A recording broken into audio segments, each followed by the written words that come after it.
What's going on, YouTube fam?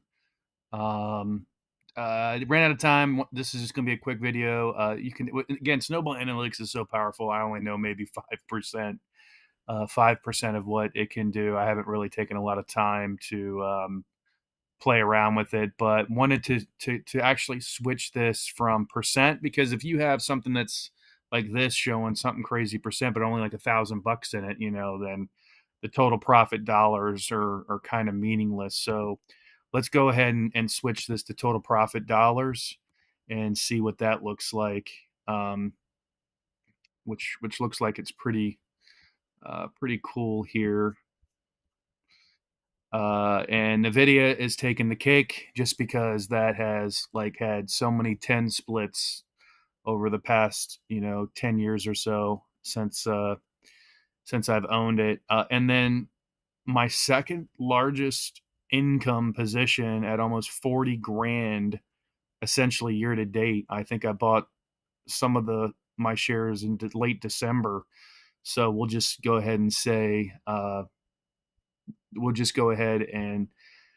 year to date is at 40 grand and we still have a quarter left to go. And I'm still shocked at Robinhood is third position, and that's something that I just invested in, like I said, a month or so ago, and I was just lucky. It got admitted into the S&P 500, and it just skyrocketed from there. Broadcom is another rebalanced. I had most of my shares in the underlying, and I sold out and invested those into these income fund. And as you can see, it's already up 17K in total profit from about a month or so ago of rebalancing my portfolio. QQQI, which is NASDAQ, that's also doing really well. It's 16K in total profit. And then it just goes down the list here in profit dollars. Um, and the worst offenders are the same percent wise, $50 for Costco. Um, Target, SCHD is showing a negative because I actually sold out rebalancing at a loss. So until I invest back into that and it grows, it'll be at a negative 1,300. But that's kind of an anomaly just because I sold at a loss. So that's truly not as bad as it shows here.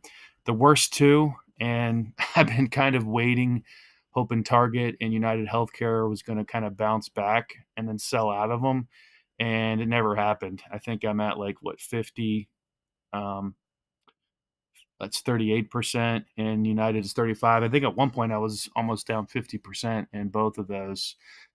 So I think next year, just because I've sold out at a decent amount of capital gains when I rebalance my portfolio this year, to avoid paying even more taxes, at the end of the year, I'm going to hold off on some of these individual stocks and most likely rebalance in 26 calendar year, so I don't get hit with a massive tax bill. But anyways, wanted to kind of go over SnowBall Analytics and the cool features it has and switching things into dollar amounts and how much received. And the reason why NVIDIA is so high is because I sold out of half of my position.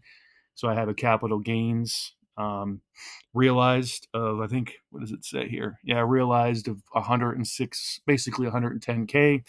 And I essentially reinvested half of that back into Robinhood, which is doing great, that 110K. And then I also put um, money back into, which it'll eventually pop back up here, but Nvidia, NVDW, which is the income based fund for Robin.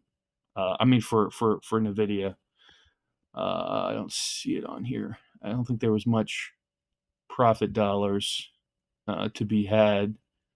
So it's going to be most likely at the bottom of the list here since it was rebalanced recently. But I mean that just goes to show you the power of the income fund, because this was rebalanced recently, and even though the capital gain is negative for today, I mean it was way into the green last week, but today is at a net because Nvidia had a backslide day, it's at negative $1,500 on the price or price depreciation, but I've received almost $2,300 in dividends. So even though the capital decreased on a price basis, my total dividends received to date is 2,300. So 23 minus 15, and you're at a positive 750, essentially $750, which is a percent.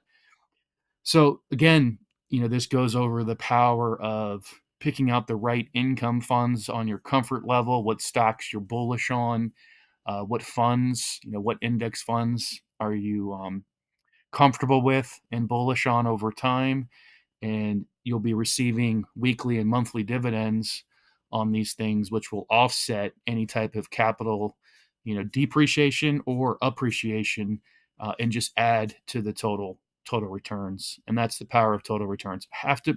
It's funny, a lot of people, and even me, that didn't understand income funds would crap on them because all they see in the charts is just whether the price of the stock increases or decreases. They don't have data on, how much distributions were received over a period of time X, whatever that is. And as you can see, this makes a huge difference when you have that data, on how much money you've actually received, from the fund. So just wanted to go over that, and I will see you guys in the next video.